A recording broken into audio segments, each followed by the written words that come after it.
오늘 수요 예배 말씀은 열왕기하 23장 25절 한 구절만 제가 봉독해 드리겠습니다. 요시야와 같이 마음을 다하며 뜻을 다하며 힘을 다하여 모세의 율법을 따라 여호와께로 돌이킨 왕은 요시야 전에도 없었고 후에도 그와 같은 자가 없었더라. 아멘. 안녕하십니까? 주님의 이름으로 환영합니다. 2021년 4월 14일 수요 예배 시간입니다. 오늘은 성경 인물 연구 요시야에 대하여 우리가 함께 살펴보도록 하겠습니다. 요시야는 남유다 왕 제16대 왕으로 열왕기하 22장에서 23장 이렇게 두 장에 걸쳐 언급되어져 있습니다. 하지만 이 요시야 개인에 관련된 기록은 사실 거의 없습니다. 다만 종교개혁과 관련된 기록만 있을 뿐입니다.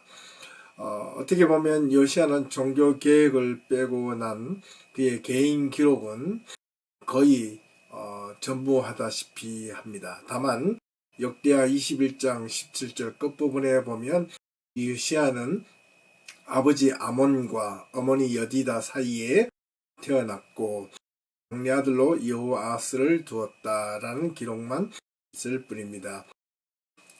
요시야가 왕이 되기 전 대략 한 60년 동안 남유다는 아주 포악한 왕 요시야의 할아버지 뻘 되는 므낫세가 약 55년 정도 나라를 통치하였고, 또 요시야의 아버지 아몬이 2년 동안 나라를 다스렸습니다. 그 기간 동안 대부분 이 아수르라는 나라에 상당히 간섭과 여러가지 전쟁으로 인하여 어려움을 겪었던 그 시대를 지나와야만 했습니다. 이런 가운데 요시야가 아버지 아몬이 2년 만에 신하들에 의해서 죽임을 당하고 요시야가 8살에 남유다 제16대 왕으로 오르게 됩니다. 이후에 요시야는 31년간 남유다를 다스리게 되었고요. 이후에 그 바로 누구에 의해서 무깃도에서 애굽의 군사가 쏜 화살에 맞아서 예루살렘으로 돌아와 전사했다고 열왕기하 23장에 자세하게 기록이 되어 있습니다. 먼저 이 8살이라는 어린 나이에 왕위에 오른 이 요시야, 사실 8살 정도에 왕이 되었으면 무엇을 알겠습니까? 무언들 제대로 알 수 있었으며 또한 또 나라를 제대로 통치할 수 있었겠습니까? 어떻게 보면 동서고금을 막론하고 왕이 어린 나이에 왕위에 오르면 분명 여러 신하들에게 휘둘렸거나 아니면 그의 친척들에 의해서 섭정을 하게 되어 있습니다. 성경에는 자세히 기록되어져 있지 않지만 이 요시야 역시 어린 왕이 되어 홀로 나라를 분명 다스리지는 못했을 것입니다. 그런데 어떻게 이 요시야가 그의 아버지 아몬, 할아버지 므낫세와는 다른 길을 걷게 되었는가에 대해서 오늘 우리가 함께 살펴보고자 합니다. 그것이 참 미군 가운데 하나입니다. 역대 남북 왕들을 살펴보면 이렇게 나쁜 아버지 또는 할아버지 밑에 아들이 선하게 자란 자가 거의 없기 때문에 그렇습니다. 또한 아이러니한 것은 이런 요시야 밑에 안타깝게도 남유다가 멸망하게 된 가장 중심에 서게 된 세 아들과 그리고 요시야의 손자 한 명이 있었던 것은 또 우리에게 신앙적으로 다시 한 번 더 돌아보게 하는 그런 내용이 아닐 수 없습니다. 이에 대한 여러 가지 부분들은 다음 주에 예레미야 할 때 한 번 더 살펴보기를 하겠고요. 오늘은 요시야를 중심으로 말씀을 함께 묵상해 보도록 하겠습니다. 8살의 왕이 오른 뒤 그한 8년 동안은 어떻게 요시야가 나라를 다스린지 기록이 없습니다. 8년이 훌쩍 지난 요시아가 16세 되던 때에 그의 조상 다윗을 하나님을 구하기 시작했다라고 성경은 기록하고 있습니다. 그렇다면 이 요시아는 8살의 왕이 오른 뒤 16세가 되기까지 자기 마음대로 왕으로서의 역할을 제대로 할 수 없었음을 간접적으로 시사해주는 내용이 아닐까라는 생각을 가져봅니다. 16세가 되어서야 비로소 다윗의 하나님을 구하고 찾기 시작했다라고 기록하고 있고, 그로부터 다시 4년 뒤에 20세가 되던 해 그동안 이스라엘 남유다가 죄로 더럽혀진 유다, 예루살렘을 깨끗하게 하기 위해서 정결 작업에 착수하기 시작했다라고 또한 성경은 기록하고 있습니다.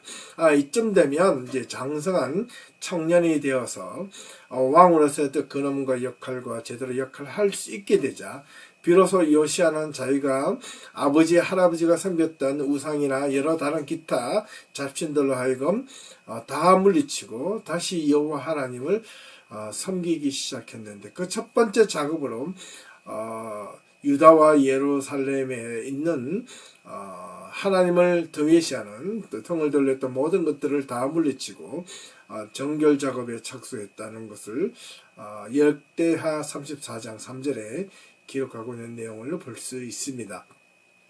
특별히 산당과 아세라 여신상과 그 밖에 있는 모든 우상들을 이때부터 제거하기 시작했고, 온 이스라엘 백성들이 지켜보는 가운데 바알 제단을 헐고 분향단을 찍어버릴 뿐만 아니라 아세라 여신과 또 모든 우상을 찍어 그것들을 가루로 만들어서 그 우상에 제사하며 섬겼던 사람들의 그 죽은 무덤 위에 다 뿌려버렸다고 성경은 또한 기록하고 있습니다. 얼마나 철저하게 우상을 파괴했는지 다시 한번 더 여지없이 보여주는 대목이 아닐 수 없습니다. 또 이방 제사장들의 뼈를 그들이 제사하던 단 위에 불살라 버리고 유다와 예루살렘을 온전하게 하나님 앞으로 돌이켜 세우려고 노력을 했습니다. 26세가 되던 해에 요시아 왕은 그의 조상 요아스의 전례에 따라 성전 수리 절차를 진행하고 하기 시작했습니다. 요아스는 남유다 제8대 왕으로서 처음에는 하나님의 뜻에 합당하게 일을 행하였으나 후에는 다시 변절하여 악한 일을 저지르다가 죽었던 왕으로 기록하고 있습니다. 이때 이 요아스는 처음에 하나님 앞에 온전하게 섬겼기 때문에 이때 성전 수리 작업을 처음으로 실시했다고 성경은 기록하고 있습니다. 이 요아스는 여호야다라는 제사장이 있을 때 내내 올바른 왕이 되도록 노력했습니다. 하지만 이 여호야다가 성금으로 모은 돈을 성전 보수를 맡는 일에 그에게 주어서 석수들과 목수들을 고용해서 성전을 고치도록 하였습니다. 하지만 성전 복구가 끝난 뒤 그가 그 성전 수리금으로 남은 돈을 자신의 집을 위한 기물들을 사용하는데 다 써버립니다.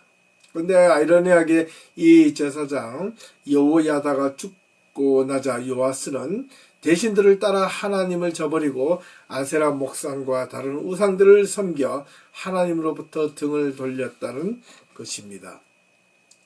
여기에 있다가 다시 설명을 하겠지만 참 안타까우면 이 요아스에게 하나님을 올바르게 섬길 수 있는 섬기고 있는 신하들이나 또는 그 옆에서 올바르게 조언해 주었던 사람들이 여호야다 외에는 없다는 것으로 우리가 생각하면 좋겠습니다.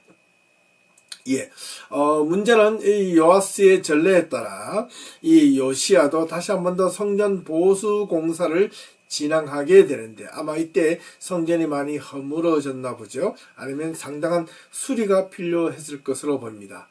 우선 성전 수리에 드는 그런 비용을 감당하기 위해서 성전 안에 모아두었던 헌금을 얼마가 되는지 대제사장, 그 당시 요시아를 보좌했던 대제사장 hil기야를 통해서 확인하도록 했는데, 이때 hil기야가 헌금함 속에서 잃어버린 하나님의 율법책을 발견하게 됩니다. 이 율법책이 결정적인 사건을 또 일으키게 되는데, 이 hilki야는 자기가 발견한 것 마음속에서 발견한 이 율법책은 서기관 사반에게 전달하고, 이 서기관 사반은 다시 요시야에게 율법책을 가져다 주고 율법책을 읽게 합니다. 그러자 이 율법책을 들고 요시야는 하나님 앞에 회개하며 통곡했습니다. 그리고 이 율법서를 이스라엘 모든 백성들에게 들려주고 계명과 법령과 규정을 지키게 했으며 모든 지역에 우상을 피하고 오직 하나님만 섬기도록 이렇게 명령을 내렸습니다. 또 이후에 가장 역대의 가장 큰 파스카 축제 6월절 잔치를 이 요시야 때 진행하였다고 성경은 기록하고 있습니다. 6월절 양을 잡았는데 얼마나 많은 양을 잡았느냐면 새끼 염소 약 3만, 황소 3,000마리를 요시야가 레위인에게 6월절 제물로 바치도록 기부했다는 겁니다. 그렇기 때문에 온 사제들에게 6월절을 온전하게 제대로 지키도록 임금을 모두 사제들에 맡기고 성전에서 맡은 일을 잘 하라고 격려했던 인물이 바로 이 요시야 왕이었다는 겁니다. 하지만 안타깝게도 요시야는 말년에 성전을 정비한 뒤에 이집트의 애굽의 왕 느고가 유프라데스 강에 있는 카르크미스에서 싸우고 있다는 소식을 듣고 전장에 참여하다가 그만 애굽의 군사 중 한 명의 화살을 맞고 예루살렘에 돌아와 전사하고 말았습니다. 이에 대하여 그 훗날 예레미야도 이 요시야 왕에 대한 소식을 듣고 요시야를 위한 애가를 지었다는 성경 기록이 있습니다. 무엇보다 이 남유다 왕 요시야는 약관의 나이 겨우 8세의 왕위에 올라 나라를 다스리기 시작했는데, 아이러니하게도 그의 아버지 아몬, 할아버지 므낫세는 아주 악한 왕으로 유명했는데, 므낫세의 아버지 히스기야는 또한 하나님 앞에 의롭게 살았다고 하지만, 히스기야의 말년 때 언급한 것처럼, 지난 시간에 언급한 것처럼 히스기야가 병을 고치고 난 뒤에 바벨론에서 온 그 사신에게 자신이 가지고 있던 모든 보물과 무기를 보여준 그것이 하나님 앞에 죄가 되어서 하나님보다 이 바벨론을 더 의지했다는 이유 때문에 남유다가 멸망할 것이라는 예고를 받게 되었다는 겁니다. 참 아이러니하게도 어떻게 보면 이 요시야의 증조 할아버지가 히스기야가 되는 거죠. 히스기야, 므낫세, 아몬, 요시야. 그런데 히스기야와 이 요시야 사이에 할아버지 므낫세와 아버지 아몬은 악한 왕으로 하나님 앞에 등을 들고 우상을 섬기고 아주 이스라엘에서 하나님 앞에 범죄를 저질렀던 왕으로 기록하고 있습니다. 성경에는 이 므낫세와 이 아몬에게 특별히 그에게 아주 온전하게 제대로 옆에서 조언해주며 하나님의 말씀을 대언해주는 그런 제사장이나 선지자가 있었다는 기록이 거의 없습니다. 그래서 참 안타까운 사실이 아닐 수가 없습니다.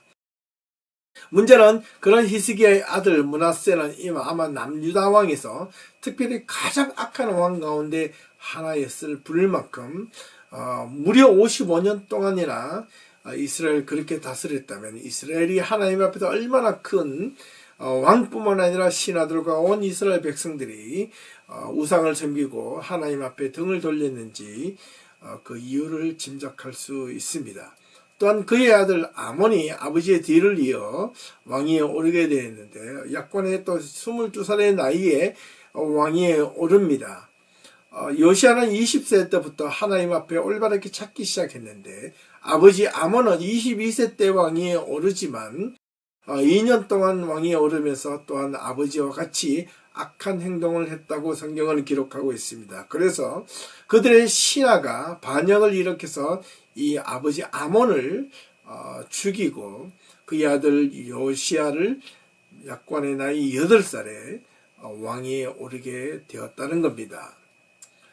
이렇게 이제 요시야가 8살에 왕위에 오른 것은 아버지가 일찍 죽었기 때문입니다.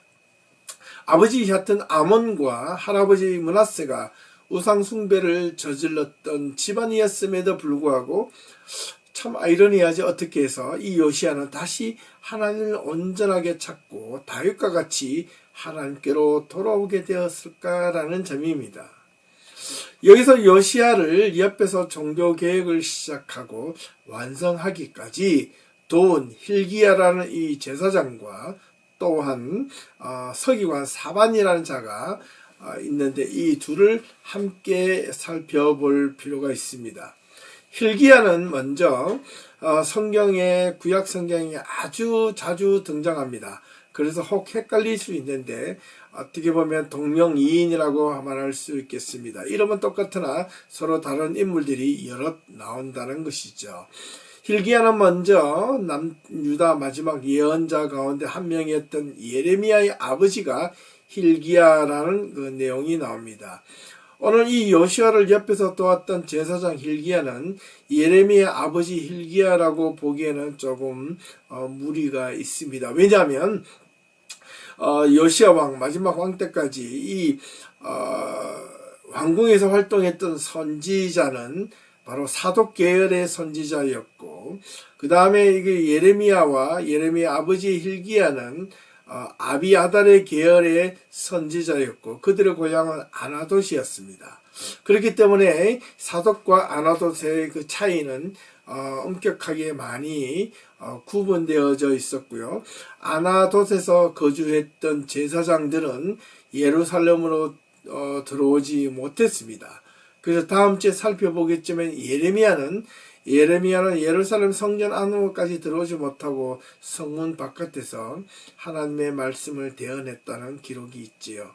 그렇기 때문에 이 예레미야는 바로 아나돗 출신의 아비아달 계열의 어떤 후손이었기 때문에 그렇습니다. 이 둘 사이는 바로 솔로몬 시대까지 거슬러 올라가서 솔로몬 왕 때에 사독은 솔로몬이 왕위에 오르고 난 뒤에 끊임없이 자기 곁에 제사장으로 두었지만, 이 아비아들은 다윗의 아들 암몬이 다 반역을 일으킬 때에 사독은 이 다윗의 편에 섰다면 그 아들, 첫째 아들, 어떻게 보면 솔로몬의 이복 형제, 첫째 형이죠. 이 암몬의 편에 서서 도왔던 자가 바로 이 아비아달이었습니다. 그래서 이 아비아달은 나중에 솔로몬이 왕이 되었을 때 솔로몬이 그 아비아달을 죽이지 않고 아버지를 섬겼던 제사장이었기 때문에 왕궁에서 쫓아내어 아나돗에 머물게 했던 것입니다. 그로 인하여 그 아나돗의 후손에 있는 제사장들 계열의 끝이 누구냐면 바로 예레미야였던 겁니다. 그래서 예레미야는 예루살렘에 왔을지라도 성전이나 안에 들어가서 제사장 역할을 감당할 수가 없었던 것입니다. 네, 여하튼 그런 그 사정이 있어서 다음 주에 한 번 더 자세하게 설명을 해드리겠고요. 오늘 이 hil기야는 분명 사독 계열 출신의 제사장이라는 것을 우리가 기억하면 좋겠습니다. 이 hil기야는 요시야가 종교 개혁을 추진하도록, 또 요시야의 개혁이 어긋나지 않도록 처음부터 끝까지 요시야 곁에서 상당한 버팀목이 되어주며 조언을 아끼지 않았던 인물로 알려져 있습니다. hil기야는 성전 보수를 끝까지 잘 진행하고 총괄하였으며 모든 재정적인 부분까지 책임을 감당하고 떠맡아야만 했던 인물입니다. 이는 왕과 신하들로부터 얼마나 많이 신임을 얻었는지 그 정도를 가늠할 수 있겠습니다. hil기야는 또한 예루살렘 성전 안에 있던 우상 숭배의 흔적들을 모두 없애는 작업을 담당하였습니다. 이런 성전 정결 작업에서 요시야는 이 hil기야가 하는 모든 성전 우상을 제거하는 작업에 대하여 반대하거나 주저하지 않고 그를 물심양면 도와주었다는 것입니다. 이제 서기관 사반에 대해서도 한번 살펴보겠는데요. 성경에는 짧게 기록이 되어 있고 사반에 대해서는 그렇게 잘 올바르게 언급이 되어 있지 않는데, 이 사반의 집안에 대한 내력을 잠시 살펴보면 그 앞뒤로 사반이 어떤 역할을 했는지 익히 잘 알 수 있습니다. 먼저 서기관이라는 이 말에 대하여 먼저 살펴볼 필요가 있는데 사무엘하 8장 17절에 제일 먼저 서기관이라는 이름이 등장합니다. 다윗이 이스라엘 국가를 온전히 세운 뒤에 처음 관료의 명칭으로 등장하는 이름이 바로 서기관입니다. 히브리어로 소페르라고 하는데 이는 필사자 또는 비서라는 의미를 가지고 있습니다. 또는 고위공직자라고도 영어 성경에는 번역하기도 합니다. 요시야가 그의 조상 요나스의 전례를 따라 성전 보수 작업을 했다고 앞서 언급했지 않습니까? 또한 요아스 시대에 성전 보수와 관련하여 새로운 규정을 제정하였는데 이 요아스는 제사장들이 성전에서 바쳐진 모든 헌금 또는 은을 제사장이 관리하지 못하도록 규정을 세웠습니다. 이때 성전에 바쳐진 은을 모두 한꺼번에 모았다가 상자가 가득 차면 제사장과 서기관들이 함께 모여 그 액수를 파악하고 봉인하여 목수와 건축하는 자들에게 전달하여 성전을 보수하도록 시켰다는 것입니다.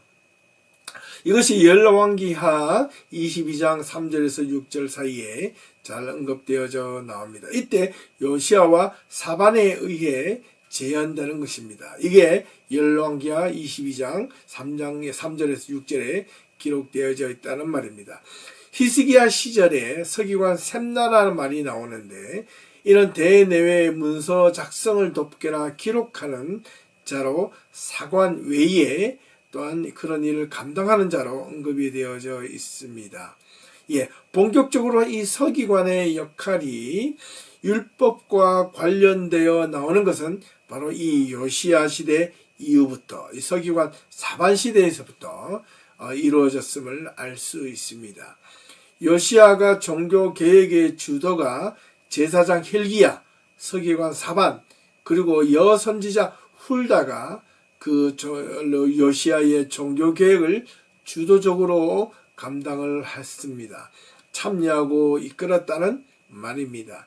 그러므로 이 율법과 관련된 업무에 종사하도록 집중적으로 그 일을 감당하도록 시킨 자가 바로 누구냐면 그 감당했던 자가 바로 이 서기관 이 사반이라는 겁니다.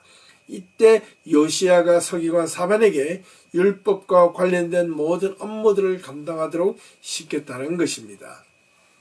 예레미야에 들어오면 서기관의 거짓의 붓, 예레미야 8장 8절, 그리고 에스겔에서 보면 서기관의 먹그릇, 에스겔 9장 2절과 3절에 같은 그런 내용들이 언급된 것을 보면 분명 서기관의 역할이 요시야 이후 때부터는 분명 율법과 집중적으로 관련되어져 있음을 우리는 간접적으로 이해할 수 있습니다.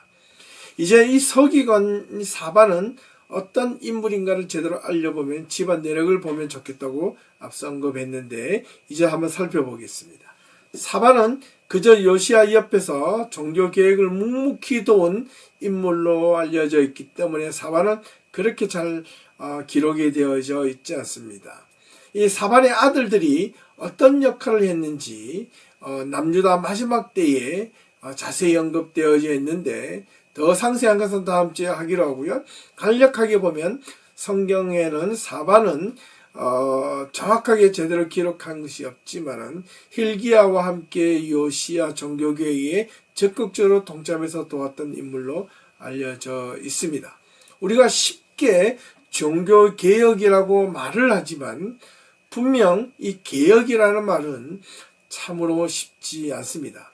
오늘날에도 이 교회가 개혁적인 정신을 가지고 살려면 개혁의 의미가 무엇인지, 진정한 개혁이 어떤 것인지 우리가 잘 이해해야 할 것 같습니다.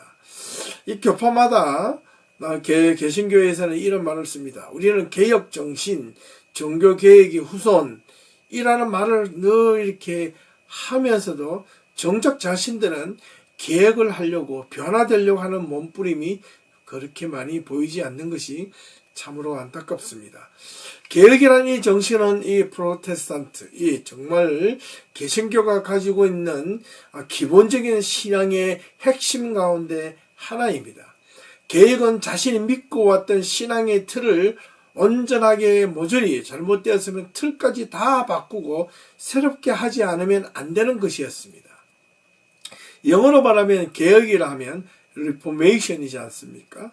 리폼, 그 단지 겉모양만 리폼한다는 것만을 의미하는 것은 아닙니다.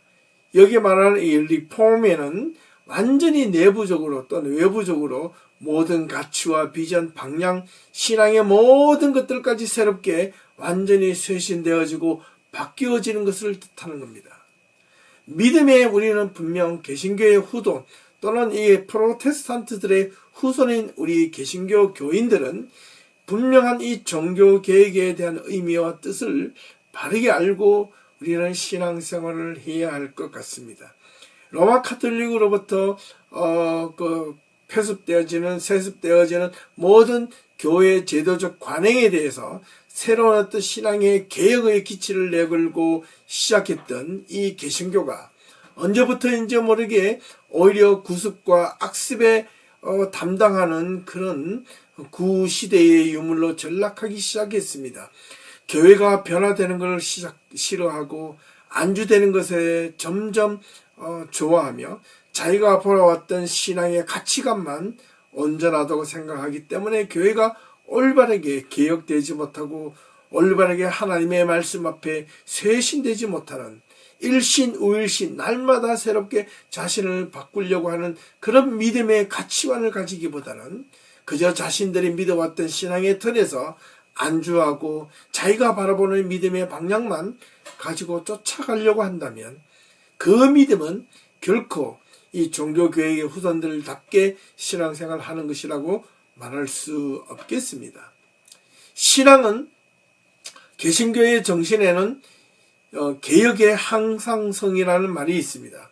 The continuity of reformation 이라는 말인데요. 개혁은 항상 개혁되어져야만 한다는 겁니다. 예, 개혁은 항상 끊임없이 지속되어져야 한다는 말인데 이 말을 신앙으로 바꿔보면 신앙은 날마다 새롭게 바뀌어지고 변화되어지고 어제 믿었던 것이 오늘이 새로워진다면 끊임없이 어제 믿었던 신앙의 구습을 버려버리고 온전히 새로운 믿음과 새로운 신앙을 향하여 달려가는 것이 이 프로테스탄트들의 정신이었습니다. 우리가 그동안에 잘못 믿어왔고 우리가 신앙에 올바른 것이 아는 것이 있었다면 그것을 우리 분명하게 바꾸고 고쳐야 될 의무가 있는 것이 우리들의 신앙인들의 자세입니다. 우리가 올바른 신앙을 하고 있는지 하고 있지 않는지를 어떻게 알 수 있겠습니까? 자기가 신앙생활을 해올 때 저와 여러분들에게 우리 자신에게 끊임없이 질문되어져야 되는 것 가운데 한 가지가 있다면 내가 지금 갖고 있는 이 신앙이 내가 갖고 있는 이 믿음이 정말 옳은 것인지 옳았는지 처음부터 내가 잘 믿었는지 신앙의 첫 단추를 정말 온전하게 제대로 잘 끼워졌는지 안 끼워졌는지 그 믿음에 대한 신앙의 검증을 어떻게 받아보셨냐 이 말입니다. 무엇으로 받아보셨는지 우리는 한번 또 저는 여러분들에게 묻지 않을 수 없습니다. 그저 들어왔고 주소 익혀왔던 그냥 기존에 들어왔던 것들이 다 처음이라고 그것이 믿음이라고 그것이 진짜라고 그것이 정도라고 생각했다면 의외로 참 많은 혼란이 있을지 모릅니다. 저 역시도 신앙을 처음 가졌던 것과 지금과는 상당히 많은 차이가 있음을 다시 한 번 더 여러분들 앞에 고백합니다. 왜냐하면 제가 어릴 때 기존 교회에서 듣고 배워왔던 것에서 조금씩 이제 신학 공부를 하기 시작하고 신학에 더 갈망과 열망을 느껴서 하나님의 말씀을 좀 더 올바르게 가르치고 싶은 열망이 있었습니다. 그래서 저의 한계에 도전하기 시작했고 하나님 말씀을 더 깊이 묵상하고 찾으면 찾을수록 제가 목사가 된 지 신학 공부를 하기 시작한 지 또 외람된 이야기지만 박사학위를 받고 학교에서 강의를 하고 그때 했던 것과 지금과는 또 다른 엄청난 신앙의 개입과 차이가 있음을 날마다 느낍니다.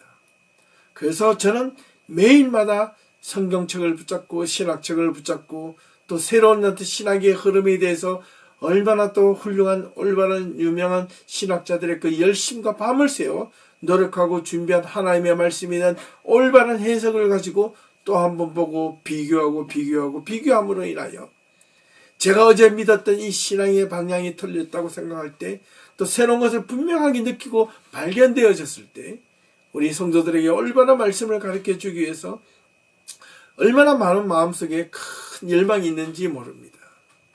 그처럼 제가 가지고 있는 신앙도 자꾸 변해지고 어떻게 보면 성숙의 길로 더 깊은 심오한 길로 간다고 했을 때 우리 모든 성도들도 함께 하나님의 말씀을 더 깊이 더 올바르게 더 넓게 하나님의 말씀을 배워야지만 자기가 지금 믿고 있는 신앙의 방향과 틀이 올바른지 아닌지 날마다 검증받을 수 있다는 것을 반드시 기억을 해야 하겠습니다.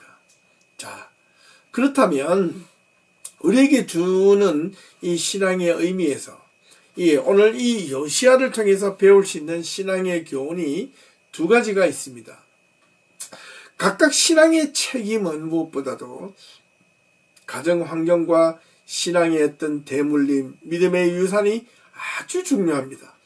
그래서 가능하면 신앙인들이 함께 모여 신앙생활을 하면 좋겠지만은 가끔 가다가 어떻게 보면 교회 한 번도 안 다녔던 분들이 교회로 들어와서 예수를 믿고 예수를 온전하게 믿는 분들을 보면 그냥 기존의 신앙생활을 가정에서 신앙생활을 어릴 때부터 해왔던 분들보다 더 온전하게 더 바르게 믿는 분들도 있다는 겁니다. 네. 물론 이 신앙의 책임이 가족과 운명 공동체에 있지만은 그것이 반드시 신앙의 대물림으로 이어진다고 해서 신앙이 올바르게 전달된다는 보장은 없다는 것을 오늘 이 성경에서 요시야를 중심으로 우리가 앞뒤로 돌아보면 분명히 이해할 수 있습니다. 우리 앞서서 언급했지만 요시야의 아버지 아몬과 할아버지 므낫세는 악한 왕이었습니다.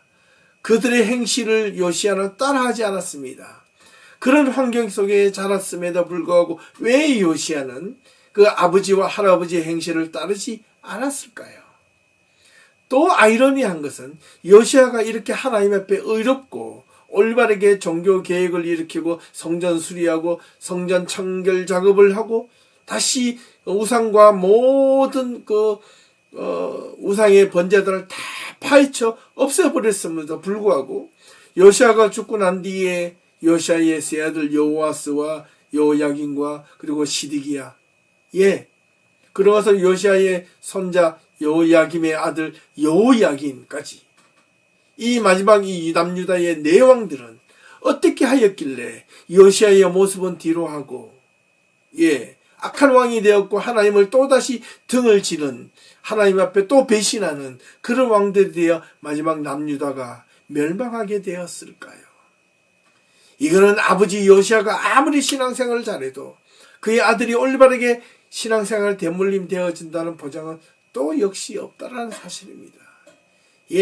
요시야의 아버지 할아버지가 악한 왕이 되고 하나님 앞에 등을 돌렸지만은 요시야는 아버지와 할아버지의 행실과 따르지 아니하였고 이 요시야의 행실을 따라하지 아니하는 이 요시야의 세 아들과 손자 한 명 여호야긴은 어떻게 했길래 그 아버지와 할아버지의 모습을 따라하지 않고 자기 마음대로 어긋난 길로 가게 되었을까요?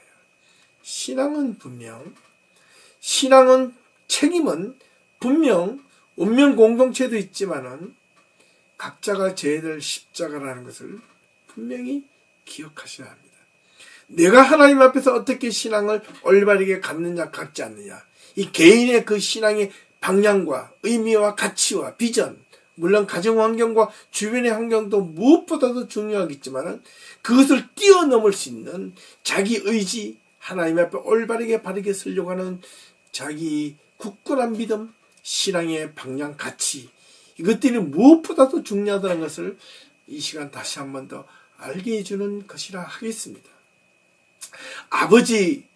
이 요시야의 아버지 아몬과 므낫세가 이 요시야와 다르게 그렇게 악한 행동을 했던 이유는 무엇일까요? 그렇다면 요시야는 이 아버지와 할아버지와 다르게 하나님 앞에 올바르게 섬겼던 이유는 또한 무엇일까요? 그래서 요시야에게 배울 수 있는 첫 번째는 바로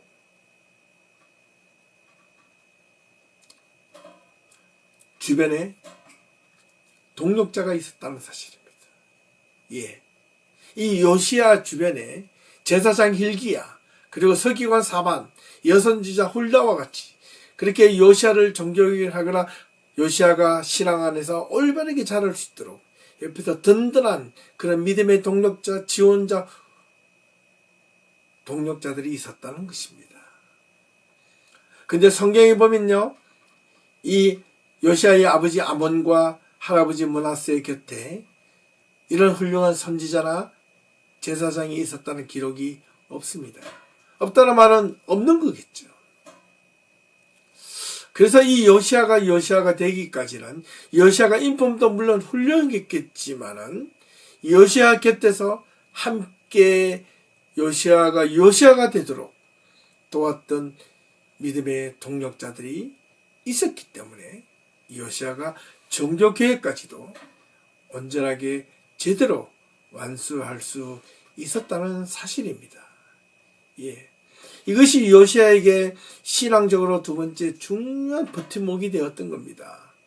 이 hil기야와 서기관 사반, 이 같은 믿음의 동력자가 없었더라면 아마 요시야는 온전하게 종교개혁조차도 할 수가 없었을 것입니다. 네. 앞서 언급했던 이 요시야는 아무리 자기가 선행을 하려고 했을 때라도 그에 앞서서 그의 아버지, 할아버지의 행실을 따르지 않냐고, 또 그의 아들들은 요시야가 아무리 선행을 했을지라도 그의 아버지를 또 따라하지 않냐, 그런 여러 가지 이런 악순환이 반복이 된다고 할까요? 예.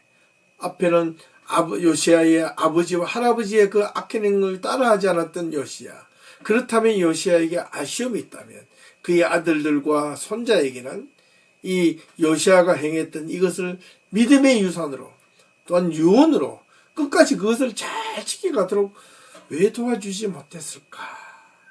그래서 아쉬움이 나는 것이, 결국 신앙은 바로 각자의 책임에 달려있다는 것을 다시 한 번 더 의미해주는 교훈이라 하겠습니다. 자, 이제 마지막으로 말을 한번 정리해 보겠습니다. 이 요시야의 아들들의 여호아스와 여호야김, 시드기야, 그리고 손자인 여호야긴에게 또 아이러니한 것은 주 주변에는 예레미야와 같은 선지자가 있었지만 이들 네 왕은 예레미야의 음성을 듣지 않았던 겁니다. 왜 예레미야의 음성을 듣지 않았을까요? 거기에는 여러 가지 퀘스천 마크가 있겠지만은 이 예레미야는 요시야의 아들이었던 여호아스와 여호야김, 시드기야와 여호야긴의 곁에 있었던 제사장, 즉 사독 계열의 제사장과 다른 그런 무명이나 또 이름 없는, 또 쫓김을 받았던 아비아달의 계열의 이런 아나돗에서 머물러 살아야만 했던 그런 변방에 있던 제사장, 이름 없고 실력도 없이 보였던 제사장으로 하나로 알려져 있었기 때문에 그들의 말을 듣지 않고 왕궁 안에 있었던 이 사독 계열의 제사장들의 말을 들었기 때문은 아닌가. 그들은 하나님 앞에서 온전하게 그 조언을 할 수 없었던 자들은 아니었는가라는 추측을 해보게 되는 겁니다. 이런 이야기들은 다음 주에 다시 한 번 더 자세하게 언급해 보기로 하고요. 요시야에게는 감사하게도 두 가지 그에게는 적절했던 부분이 있습니다. 하나는 결국 요시야는 결코 자만하지도 않고 하나님 앞에 열심히 바르게 서려고 노력했던 반면, 또한 요시야 곁에 앞서 언급했지만 믿음의 좋은 동력자와 함께 염력을 잘 감당했다는 겁니다. 이 두 가지를 놓고 봤을 때 오늘 우리의 교회의 모습으로 돌아왔어요. 교회가 하나님 앞에 온전하게, 교회다운 교회, 우리 2021년도 우리 예비교회의 표가 무엇인지 아시죠? 교회다운 교회. 예, 정말로 교회다운 교회가 되려면 무엇보다도 목회자와 성도가 유기적으로 서로가 하나가 되고 신앙과 믿음과 온전한 방향이 우리가 같아야 됩니다. 그리고 한 마음으로 협력해야 되고 한 마음으로 섬길 수 있는 그런 시대적 정신과 역사관과 그리고 신앙관을 올바르게 바라볼 수 있는 그런 마음들이 꼭 필요합니다. 안타까운 사실은 이 팬데믹으로 인하여 우리가 함께 대면하여 예배드리지 못하고 또한 이렇게 제대로 얼굴을 마주보며 신앙 훈련을 함께 나누지 못하는 아쉬움과 안타까움은 있지만 그럼에도 불구하고 우리는 비록 온라인이나 비대면으로 우리가 만나고 연락하고 또한 말씀을 듣는다 할지라도 그에 대한 비중과 관심과 집중도는 결코 소홀히 할 수 없다는 것을 우리가 알아야 한다는 사실입니다. 우리가 정말로 하나님의 은혜 안에서 하나님의 몸된 교회이고 신앙 공동체라면 분명 우리가 서로 얼굴을 보든 보지 않든 우리가 그 가운데서 진짜 믿음 안에서 말씀 안에서 하나가 되고 한 마음으로 신앙생활을 올바르게 할 수 있을 때만이 교회가 교회다운 교회가 될 수 있다는 것을 기억하셔야 합니다. 2021년도에 우리 예비교회 표를 교회다운 교회라고 세운 이유를 여러 가지로 제가 지난 1월에 한 달 동안 설명 말씀을 전한 바가 있습니다. 그 내용들을 다시 한번 더 복기해 볼 수 있기를 소망합니다. 교회다운 교회, 어떤 교회가 교회다워야 되는가? 예, 교회가 무조건 성장만 잘해도 교회인가? 아니면 어떤 교회가 진짜 하나님 보시기에 합당한 교회가 되어야 하는가? 이거는 저뿐만 아니라 우리 모든 성도님들이 함께 고민하고 거기에 하나님의 뜻 가운데 말씀으로 우리가 함께 힘을 합쳐서 하나된 마음으로 교회를 섬기고 또 서로를 섬기고 또 하나님을 온전하게 예배하며 경배하며 하나님의 뜻 가운데 살려고 우리 모든 성도들이 한 마음과 합심하여 노력할 때만이 가능하다는 사실을 우리는 기억해야 합니다.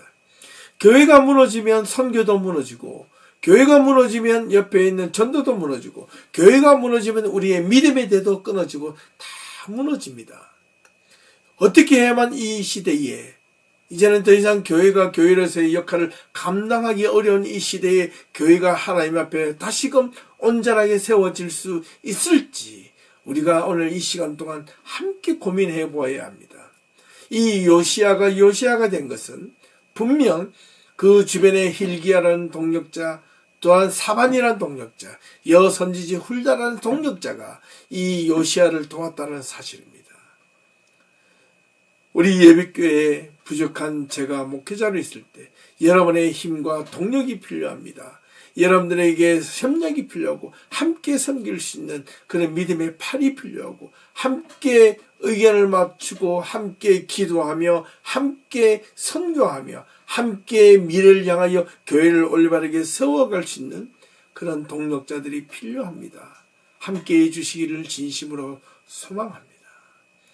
오늘 요시아의 모습을 통하여 우리 신앙인들의 모습을 돌아보고 우리 교회의 미래를 생각하며 어떻게 하면 하나님 앞에 올바르게 교회가 완성되어 갈지 이 우리의 모습을 통하여 우리 자녀들만큼은 이런 또 요시아의 자녀와 같이 되지 않기 위해서 또한 우리가 이때까지 삐뚤어진 신앙의 선조들의 모습을 보았다면 우리에 대해서부터 올바른 신앙의 대를 다시 거두어 올바르게 신앙을 바로잡고 하나님의 말씀을 온전하게 바르게 세워서 믿음의 길로 다시 걸어갈 수 있는 그런 거룩한 성도님들이 다 될 수 있기를 주님의 이름으로 축원합니다.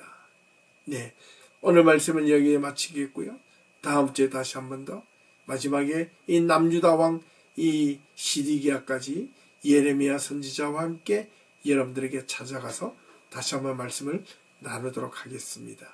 수고하셨습니다. 감사합니다.